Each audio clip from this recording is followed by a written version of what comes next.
In the winter of 1989, the Cold War was breathing its last. Only a month had passed since the Berlin Wall, symbol of a divided world, had fallen. Across Eastern Europe, communist rule was collapsing. And in the East German city of Dresden, crowds gathered outside the local office of the Soviet intelligence service. Inside that building stood a young KGB officer. When he urgently called Moscow for support, the reply stunned him. "We cannot act without orders." And Moscow remained silent. Cornered and abandoned, the officer walked out with a pistol in hand and warned the protesters not to enter. The crowd backed away, and he and his colleagues were saved. But that night, one thought burned into his mind.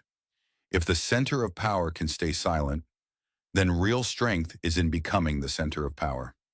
That young officer was Vladimir Putin, a man who today rules Russia with an authority that once towered over him. Putin did not begin life in privilege.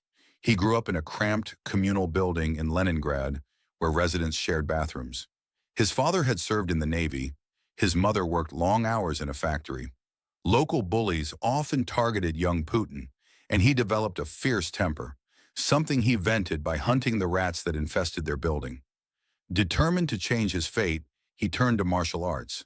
Judo taught him discipline and confidence, and he eventually used it to face the same bullies who once tormented him.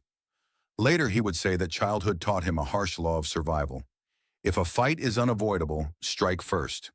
Putin studied law, but in the Soviet Union, the KGB commanded far more prestige than any courtroom.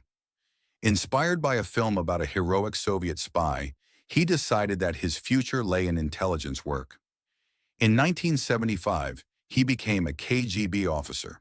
His early tasks included monitoring foreigners, gathering information, and observing political dissent. A decade later, he was sent to East Germany, one of the most active battlegrounds of espionage. Putin worked under diplomatic cover, and though much of his activity remains classified, analysts believe he recruited informants, helped steal Western technology, and attended high-level intelligence briefings. Others argue he handled only routine paperwork. Regardless, the posting shaped him, teaching him how power operates behind the scenes. While in East Germany, he noticed something else. Ordinary citizens there lived with greater freedoms and better living conditions than people in the Soviet Union. The contrast shook him. He began to see the weakness at the heart of the Soviet system. Then, in 1989, everything collapsed. Protests erupted. Borders opened. The Berlin Wall crumbled. Putin watched history shift before his eyes. And when he returned to the Soviet Union in 1990, the country he served was rapidly dissolving. He entered politics in St. Petersburg, becoming an advisor to the city's mayor. A scandal erupted over export licenses and missing food supplies, but he survived it, largely due to political protection. As the Soviet Union fell apart in 1991, Putin left the KGB and invested fully in his political rise. By 1996, he had moved to Moscow, where his intelligence background earned him influence. President Boris Yeltsin noticed his efficiency and loyalty. Soon, Putin was appointed to senior roles, eventually becoming head of the FSB, the successor to the KGB. This put him once again in command of Russia's most powerful security institution. A turning point came in 1999, when conflict reignited in Chechnya. A series of deadly apartment bombings shook Russia. Putin blamed Chechen fighters and launched a massive military operation.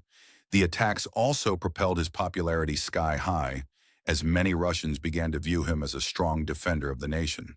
By the end of that year, an ailing Yeltsin unexpectedly resigned and named Putin as acting president. Within months, Putin was officially elected. His rise to the pinnacle of power was complete. Throughout the 2000s, Putin tightened his grip on Russia. Critics were sidelined, harassed, or killed under mysterious circumstances. Protests were crushed, and the security services gained vast authority. But under him, the Russian state also regained economic stability and military confidence. Modern weapon systems were introduced, and Russia intervened abroad. From Georgia in 2008 to Crimea in 2014 to Syria in 2015. Meanwhile, accusations of corruption and secret wealth surrounded Putin, though he dismisses them. Western media links him to billions of dollars in hidden assets, luxury estates, and yachts. His supporters, however, argue that he restored dignity to a country humiliated after the Soviet collapse. Even in his late 60s, Putin projects the image of a vigorous leader, riding horses, diving in the ocean, practicing judo, and playing hockey. With constitutional changes extending presidential terms, he could remain in power for many more years. From a neglected boy in communal housing, to a silent KGB officer abandoned in Dresden, to the most dominant figure in modern Russian history, Putin's journey is a story of ambition, loyalty, and relentless pursuit of power.